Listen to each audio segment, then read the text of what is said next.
Hi అండి, welcome back to our channel. ఈరోజు మనం టెట్ అండ్ డిఎస్లో భాగంగా సైన్స్ గురించి తెలుసుకుంటున్నాం కదా. నెక్స్ట్ లెసన్ వచ్చేసి మన చుట్టూ ఉండే జంతువులు, వన్య మరియు పెంపుడు జంతువులు, వాటి ఆహారం గురించి తెలుసుకుందాం. మొదట వచ్చేసి జంతువులను శరీర అవయవాల నిర్మాణాన్ని బట్టి గుర్తిస్తారు. చెవులు బయటకు కనిపించని జంతువులు ఏంటివి? చేపలు, రకరకాల చేపలు, ఉభయచరాలు, కప్పలు, సరీసృపాలు, పాములు, బల్లులు, మొసలు. అంటే చేపలు అనేటివి రకరకాల చేపల కిందకి. ఉభయచరాలు వచ్చేసి కప్పలు, సరీసృపాలు అంటే పాములు, బల్లులు, మొసలు. పక్షులు అంటే బాతులు, పిచ్చుక, కాకి. ఏ జంతువులో చెవులు బయటకు కనిపిస్తాయంటే క్షీరదాలలో కుక్క, నక్క, పులి, మేక, మానవుడు కూడా. పక్షుల్లో చెవి రంధ్రాలు ఉంటాయి కానీ ఈకలతో కప్పబడి ఉంటాయి. చర్మంపై వెంట్రుకలుండి పైకి చెవులు కనిపిస్తే వాళ్ళని క్షీరదాలు అంటారు. బల్లి, మొసలి లాంటి జీవులలో చిన్న రంధ్రాల రూపంలో చెవులు ఉంటాయి. అసలు మనకు చెవులు కనిపించాయి కదా, ఇవి చిన్న రంధ్రాల రూపంలో బల్లికి ఉంటాయి. పాముకు అసలు చెవులు ఉండవు.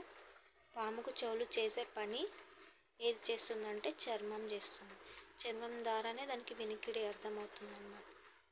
పాము అలికిడిని, ధ్వనులను దేని ద్వారా గ్రహిస్తుంది? చర్మం ద్వారా. జంతువుల చర్మం బట్టి అది ఏ జంతువు అని గుర్తించవచ్చును. శరీరంలో అన్ని అవయవాలను కప్పి రక్షణ కల్పించేది చర్మం. శరీరంపై వెంట్రుకలు రంగు అమరికను బట్టి అది ఏ జంతువు అని చెప్పవచ్చు కదా మనం. ఆవులు, గేదెలు, మానవుడు. ఈ మూడింటికి వెంట్రుకలు ఉంటాయి. కాకి, నెమలి, కొంగకి ఈకలుంటాయి. పాము, చేపలు, తొండకి పొలుసులుంటాయి. చెవులు కనిపించని ఈకలు ఉన్న జంతువులు వచ్చేసి పక్షులు. చెవులు కనిపించే ఈకలు అనేటివి కప్పేస్తాయి అన్నమాట చెవులని. చెవులు బయటకు కనిపించి చర్మంపై వెంట్రుకలు ఉన్న జంతువులు వచ్చేసి క్షీరదాలు. చర్మంపై పొలుసులు ఉన్న జంతువులు సరీసృపాలు, చేపలు. క్షీరదాల లక్షణాలు వచ్చేసి పాలు ఇచ్చే జంతువులు. చెవులు బయటకి కనిపిస్తాయి వాటికి.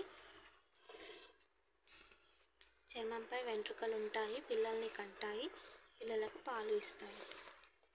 క్షీరదాల లక్షణాలు వచ్చేసి వాటికి చెవులు బయటికి కనిపిస్తాయి, చర్మంపై వెంట్రుకలు ఉంటాయి, పిల్లల్ని కంటాయి, పిల్లలకు పాలు ఇస్తాయి. పక్షుల లక్షణాలు చెవులు బయటకు కనిపించవు, చర్మంపై ఈకలు ఉండవు, గుడ్లు పెడతాయి. పిల్లల్ని నేరుగా కనే జంతువులను ఏమంటారు? శిశువోత్పాదకాలు లేదా క్షీరదాలు. ఉదాహరణ వచ్చేసి క్షీరదాలు. ఏమంటారు? పిల్లల్ని నేరుగా కనే జంతువులని శిశువోత్పాదకాలు అంటారు. గుడ్లు పెట్టి పొదిగి పిల్లల్ని పోషించే జంతువులను ఏమంటారు? అండోత్పాదకాలు అంటారు. ఎగ్జాంపుల్స్ పక్షులు. ఈ రెండు ఇంపార్టెంట్. శిశువోత్పాదకాలు అంటే ఏంటి, అండోత్పాదకాలు అంటే ఏంటి, ఎగ్జామ్లో ఖచ్చితంగా వస్తాయి. పిల్లల్ని నేరుగా కనే జంతువులని శిశువోత్పాదకాలు అంటారు. గుడ్లు పెట్టి పొదిగి పిల్లల్ని పోషించే జంతువులనేమో అండోత్పాదకాలు అంటారు. జంతువుల యొక్క చర్మం, వెంట్రుకల వల్ల వాటికి కలిగే ప్రయోజనం చలి, వేడి నుండి రక్షణ కలిగిస్తుంది. చెప్పులు, డోళ్ళు వంటి వస్తువుల తయారీలో ఉపయోగపడే జంతువుల నిర్మాణం జంతువుల చర్మంతో చెప్పులు, డోళ్ళు వంటి వస్తువులు తయారు చేస్తారు. డైనోసార్ని ఏమని పిలుస్తారు? రాక్షస బల్లి. డైనోసార్ ఏ భాగానికి చెందింది? సరీసృపాల దానికి చెందింది. సేమ్ మనిషిలాగానే పైన వెంట్రుకలు ఉంటాయి, చర్మం పైన చెవులు కూడా ఉంటాయి. డైనోసార్తో దగ్గరి పోలిక గల జంతువులు బల్లులు. డైనోసార్ బల్లుల రూపంలాగా ఉంటాయి. మన జాతీయ జంతువు వచ్చేసి పెద్ద పులి. ఏ క్షీరదాలు గుడ్లు పెడతాయి కానీ ఈకలు కలిగి ఉన్నాయంటే ఎకిడ్నా, ప్లాటిపస్. జంతువుల గుడ్లను పిల్లల్ని ఎందుకు పెడతాయి? తమ జాతిని సంతానం ద్వారా నిలుపుకుంటాయి. ఇవంతా ఇంపార్టెంట్ ఏం కావండి. పక్షుల వలె గుడ్లు పెడతాయి కానీ ఈకలు, వెంట్రుకలు ఉండవు. చేపలు, సరీసృపాలు, ఉభయచరాలు. నీటి గుర్రం, డాల్ఫిన్ లాంటి జంతువుల్లో చెవులు బయటకి కనిపించవు. నిజమే కదా, కనిపించవు. ఇక్కడ ఏనుగు గురించి తెలుసుకుందాం. ఒక్కొక్క ఏనుగు గుంపులో ఎన్ని ఏనుగులు ఉంటాయంటే 10 నుండి. ఇక్కడ ఇది ఇంపార్టెంట్ అండి. ఇక్కడ నుంచి బిట్టు ఖచ్చితంగా వస్తుంది. 10 నుంచి 12 ఒక్కో గుంపులో 12 లేదా 10 ఏనుగులు ఉంటాయి. ఏనుగుల గుంపుల్లో ఎక్కువ భాగం ఆడ ఏనుగులే ఉంటాయంట. మగ ఏనుగుల గుంపు నుండి ఎన్ని సంవత్సరాలు రాగానే విడిపోతాయి? 15 సంవత్సరాలు రాగానే అవి విడిపోతాయి అన్నమాట. ఇక్కడ మగ గుంపుల నుండి వేరైపోతాయి. ఏనుగుల గుంపుకు నాయకత్వం వహించేది పెద్ద వయసు గల ఆడ ఏనుగు. ఇది ఇంపార్టెంట్, గుర్తుంచుకోండి. ఏనుగుల గుంపుకు నాయకత్వం వహించేది పెద్ద వయసు గల ముసలి ఆడ ఏనుగు అనుకోండి. పెద్ద ఆడ ఏనుగు గింకరించడం ద్వారా మిగిలిన ఏనుగులకు ఎలాంటి సూచన? ఆహారం కోసం బయలుదేరుతున్నట్లు. అది అరుస్తుంది కదా, అరిచినప్పుడు ఏనుగులందరికీ అర్థమవుతుంది, ఓహో ఆహారం కోసం బయలుదేరుతున్నాయి, మనం కూడా వెళ్దాం నడవండి అని అవి కూడా వెంబడెళ్తాయి. ఏనుగులు తమ పిల్లలకు ఈత నేర్పిస్తాయి. ఏనుగులు గుంపులుగా ఎందుకు తిరుగుతాయి? పిల్లల్ని రక్షించడం కోసం, శత్రువుల్ని భయపెట్టడం కోసం, గుంపుగా ఆహార అన్వేషణ కోసం. అవి ఎప్పుడు చూసినా గుంపులుగానే తిరుగుతాయి కదా, ఎందుకంటే పిల్లల్ని రక్షించడం కోసం, శత్రువులను భయపెట్టడం కోసం, గుంపుగా ఆహార అన్వేషణ కోసం. గుంపులుగా జీవించే జంతువులు ఏవి అంటే ఏనుగులు, కోతులు, జింకలు, పులులు. ఏనుగుల ఆహారం వచ్చేసి చెట్ల కొమ్మలు, ఆకులు. జంతువులు జీవన విధానం గురించి తెలుపు టీవీ ఛానల్స్ ఏవి? National Geographic channel 1, discovery channel 1. అడవిలో బాగా వేటాడగల జంతువు వచ్చేసి పెద్ద పులి.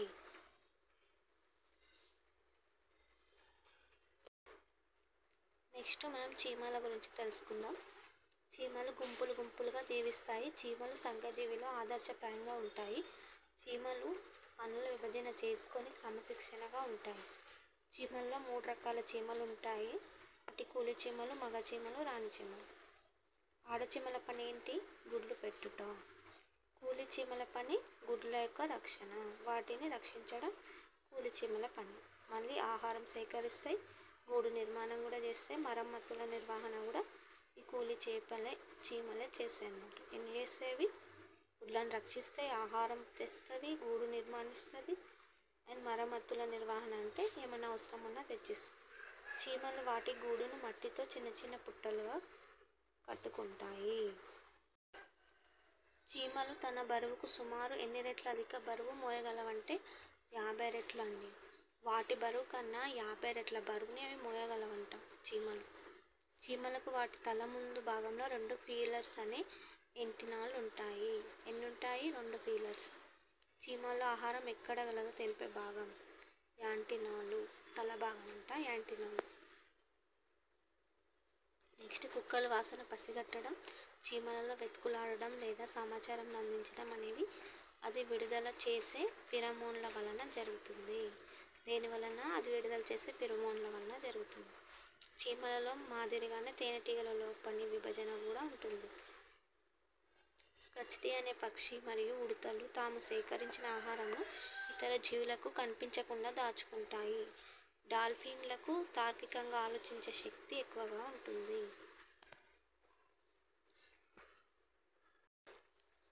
ఇక్కడ వన్యప్రాణుల సంరక్షణ సంస్థలు వచ్చేసి WWF అంటే ఫుల్ ఫామ్ వచ్చేసి వరల్డ్ వైల్డ్ లైఫ్ ఫెడరేషన్, ప్రపంచ వన్యప్రాణుల సమాఖ్య. నెక్స్ట్ IUWC అనగా international union for wild life conservation. IUWC అనగా international union for wild life conservation అంటే అంతర్జాతీయ వన్యప్రాణుల సంరక్షణ సంఘం. ఈ 2 చాలా ఇంపార్టెంట్.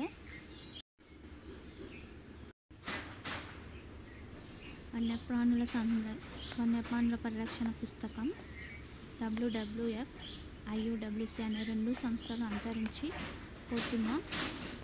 అంతరించిన మొక్కల, జంతువుల సమాచారాన్ని పుస్తక రూపంలో ప్రచురిస్తుంది. దీనినే రెడ్ డేటా బుక్ లేదా రెడ్ లిస్ట్ బుక్ అంటారు. ఇది అంతరించిపోతున్న జాతి లేదా వర్గాలను సంరక్షించుకోవాల్సిన అవసరాన్ని తెలియజేసే సూచికగా ఉపయోగపడుతుంది.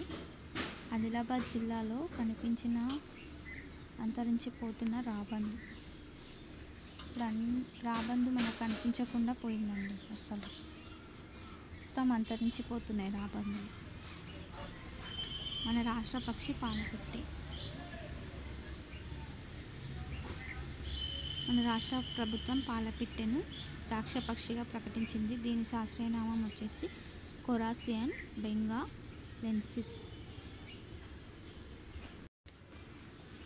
అంతరించిన ప్రాణులు వచ్చేసి భూమిపైన ఒక జాతి చెందిన చిట్ట చివర కూడా చనిపోయి నిస్సందేహంగా ఖరారైనప్పుడు ఆ జాతి పూర్తిగా అంతరించినట్లు నిర్ధారిస్తారు. ఉదాహరణ డోడో పక్షి, ఆసియా చీటా, ఉదారంగు తలబాతు. రామగుండం కేస్ స్టడీ మంచిర్యాల పులుల లోయ అంటాం. తెలంగాణ రాష్ట్రంలో 60 నుండి 70 సంవత్సరాల క్రితం కరీంనగర్ జిల్లా రామగుండంలో దట్టమైన అడవులు ఉండేవి. ఇవి అనేక అడవి జాతులకు నివాసంగా ఉండేవి.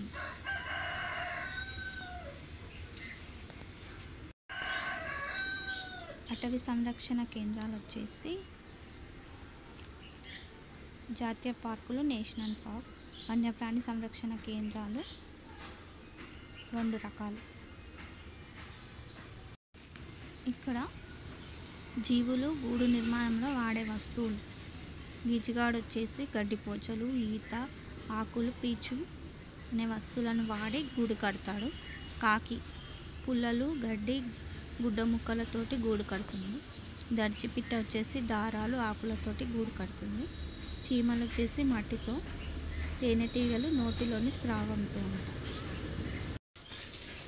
ఇక్కడ ఇంపార్టెంట్, వన్యప్రాణి సంరక్షణ చట్టం ఎప్పుడు మొదలైందంటే స్టార్ట్ అయింది 1971 సంవత్సరంలో. వన్యప్రాణి సంరక్షణ చట్టం 1971 షెడ్యూల్ 1 ప్రకారం జంతువులను వేటాడి నేరానికి పాల్పడిన వారికి ఎంతకాలం జైలు శిక్ష విధిస్తారంటే 3 నుంచి 7 సంవత్సరాలు, ₹1,00,000 జరిమానా. రాయల్ బెంగాల్ టైగర్ల సంఖ్య ఎక్కువగా ఉండే దేశాలు భారతదేశం, బంగ్లాదేశ్. మన జాతీయ జంతువు పెద్ద పులి. ప్రస్తుత పరిస్థితుల్లో మన రాష్ట్రంలో కనిపించకుండా పోతున్న పక్షి జాతి వచ్చేసి రాబందు. కాలుష్యానికి ప్రధాన కారణమైన వారు మానవులు. కోరికలు, అత్యాశలు జీవితాన్ని దుఃఖమయం చేస్తాయి అని ప్రబోధించిన వారు గౌతమ బుద్ధుడు. ఇక్కడ శాకాహారులు అంటే మొక్కలు మాత్రమే తినే వాటిని శాకాహారులు అంటారు. ఉదాహరణ ఆవు, మేక, లేడి, ఉడత, కుందేలు, ఏనుగు, బర్రె, జిరాఫీ, ఒంటె. ఇవన్నీ శాకాహారులు. మాంసాహారులు అంటే జంతువులను మాత్రమే తినేవి మాంసాహారులు. ఉదాహరణ పులి, సింహం, తోడేలు, నక్క, గ్రద్ద. ఉభయాహారులు అంటే మొక్కలు ప్లస్ జంతువులు రెండింటిని తినేటివి ఉభయాహారులు అంటాము. ఎగ్జాంపుల్స్ కుక్క, పిల్లి, కాకి, చీమ, ఎలుగుబంటి. ఇవన్నీ ఉభయహారులు. అక్కడ మొక్కల్ని తింటాయి, ఇక్కడ మాంసాన్ని రెండింటిని తింటాయి అన్నమాట.